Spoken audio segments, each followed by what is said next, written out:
Hello and welcome to the lecture on meta tags. And I believe you have done the exercise with the contact form, so let's go ahead and create one more folder called meta tags. Okay, and I'm going to copy paste the files here. Let's open and review these files.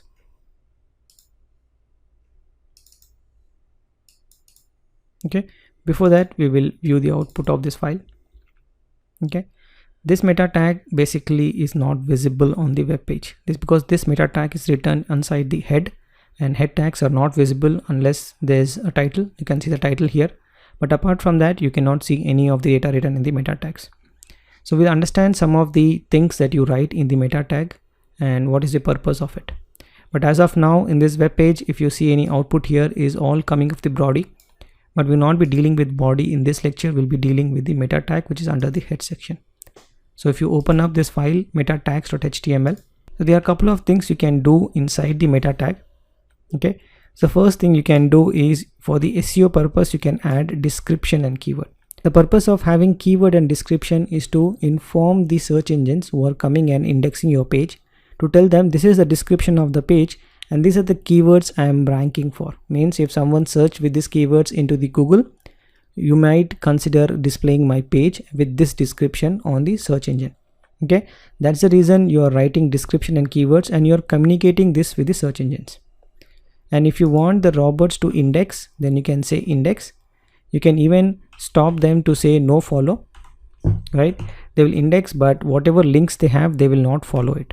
Okay, you can even say no index, means they will not index this page. So you're basically doing some communication with the robots. That's nothing but the search engine programs that's basically searching all the pages. When they come to your file, you want to inform that don't index my page. Maybe it's a information about my company and I don't want to be searchable by anybody. Maybe I have a private information. Then in that case, you can tell to search engine saying that please don't index my page and don't follow any links that is available here. Okay, so this way you're basically doing some kind of communication via the meta tags. So when you add your website for Google search engine to search your website, they will ask you to add this verification inside your head tag. Okay, this is how you can do that. So this basically, again, a verification purpose, you can use the meta tag. Again, you can use content type to tell what is the content of this HTML page. You are saying it's text/HTML and the char set is UTF-8. Obviously you have written 8, it's a duplication. You can remove it off, but it's basically you are telling a content type. When someone want to see what is the content type of the page, they will get to see this content. Okay, and then the most important thing is basically the viewport. So whenever this page is viewed from mobile or viewed from an iPad or from a desktop, you want to scale the images. Okay, what I mean by scaling the images, let me show you with an example. So if this is the page, right, and you want to change the size of it, let's say you're viewing this page from an mobile phone, and then the text and everything and the image you want to scale to that specific device.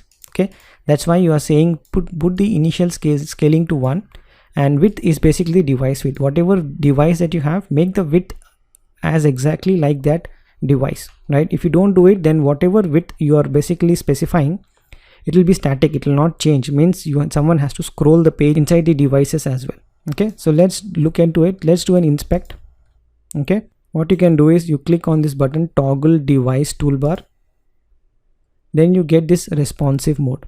And if you see the way it is sizing, you see the image, it is resizing to whatever size I'm doing for that page, right? It is resizing because I said please resize to the device width. Okay, if I remove that tag,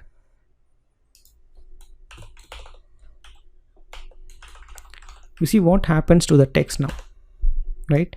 You see it's not resizing.